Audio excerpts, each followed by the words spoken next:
Hey everyone, Austin here with another development update for a survival horror game, SCP Fragmented Minds.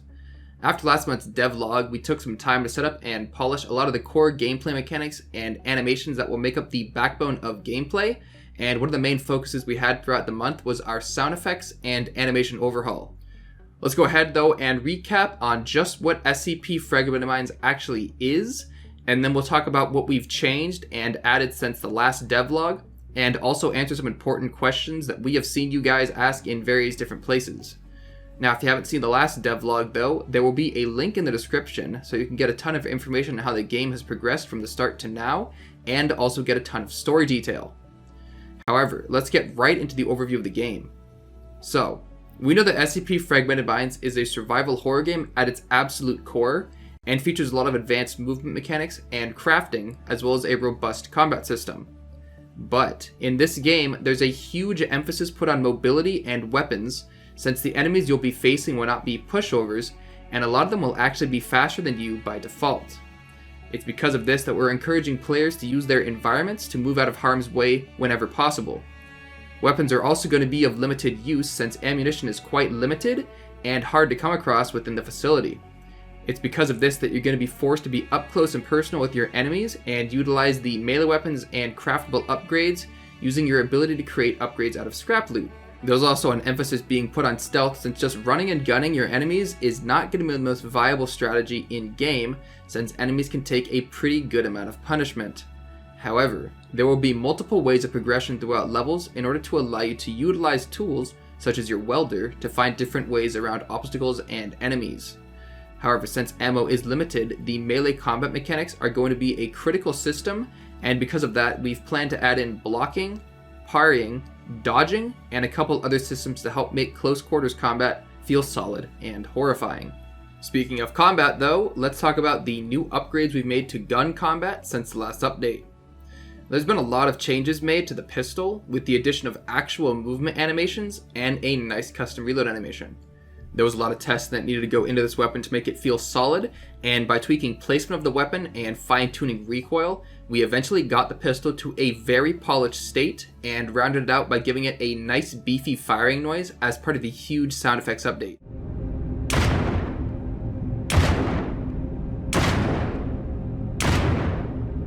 Now, the flamethrower has also gotten a lot of love since the last devlog, and it now has its own movement animations in place, as well as having the damage tweaked to a good level, and also has had a huge enhancement made to its also beefy firing sound effects.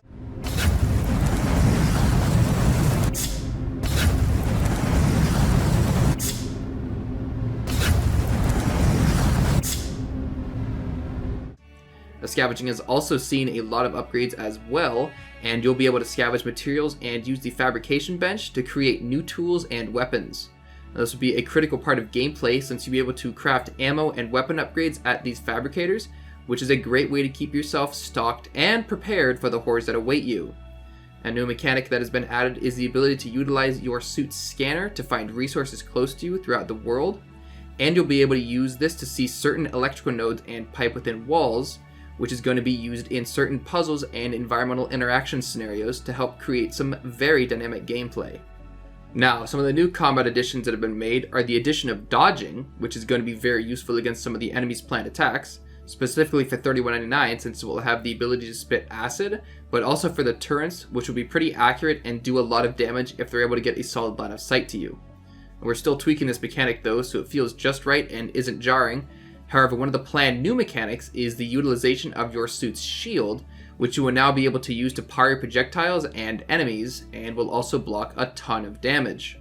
The only downside is it will use your suit's power, which is akin to how mana works in a lot of other games. Now, once an enemy drains your suit power down enough, your shield will become less and less effective, so it's recommended to not completely rely on it, or else you might end up getting staggered by an enemy attack and become even more vulnerable. Now, parrying will function in a pretty predictable manner, with it taking little to no suit power if you can pull it off, and it also deflecting the damage and staggering whatever attacked you, or deflecting the projectile entirely. It's going to allow you to counterattack or escape the situation depending on how risky you're feeling. But keep in mind that not all enemies are actually going to be worth going toe-to-toe with, since death does carry consequences, so it's sometimes actually a better idea to escape with your life and carry on. The stamina is also a critical mechanic in the game that will affect how much damage you're able to output to your enemies. While running won't have a large impact on your stamina, swinging your weapons around, dodging, and jumping will drain it. You'll want to keep an eye on it though to make sure you're not completely out of stamina, since one of the plans is to make it so being at 0 stamina and getting hit will knock you to the ground in a manner similar to Dying Light and open you up to some serious damage. However, one of our most critical combat mechanics is the grappling hook, and we have since decided to fundamentally change how this weapon will work for ease of use.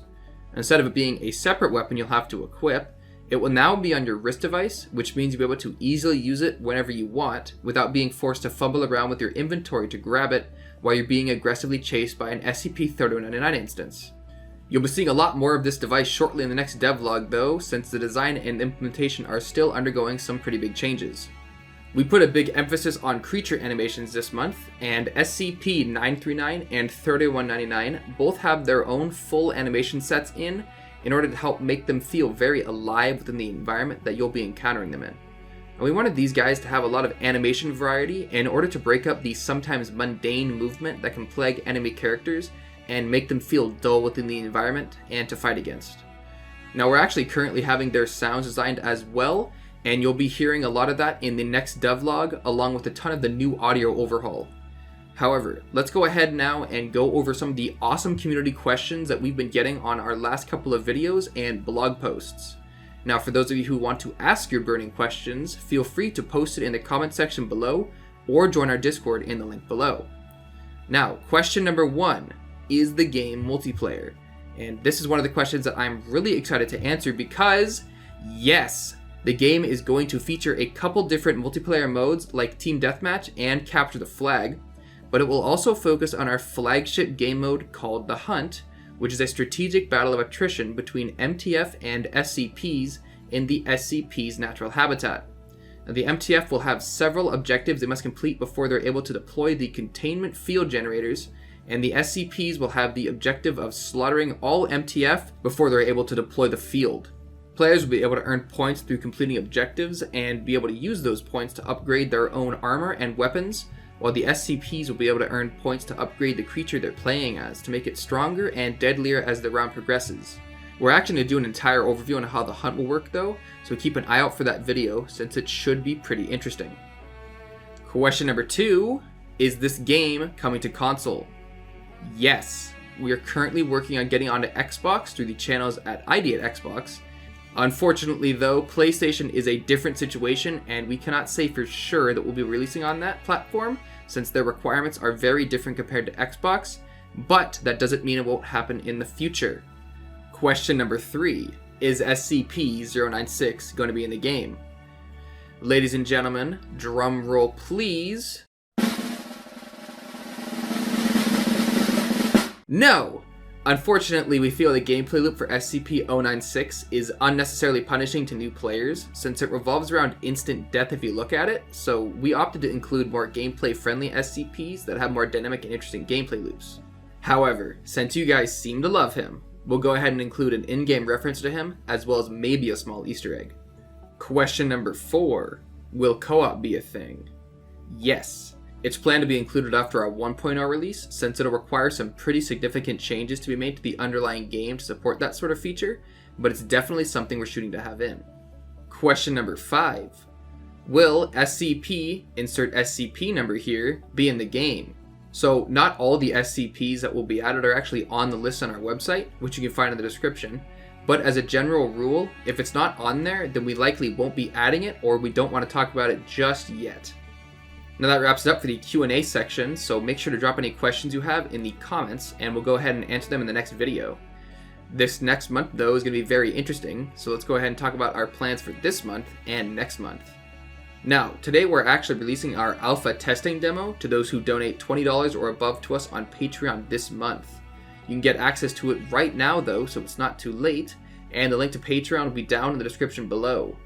However, this month we're going to be releasing another really cool animated trailer like the one we did for SCP-610, and it's going to feature another one of the SCPs we have in a sort of first encounter style. We'll also be doing a lot more motion capture work that we'll be showing off too. This month, we're having a ton of custom sounds created for the game as well, and we'll be showing off those throughout the month and in another devlog, so be sure to listen out for that. Next month, we're actually planning on launching the Kickstarter during the month, and we'll also be dropping our public demo, which is insanely exciting.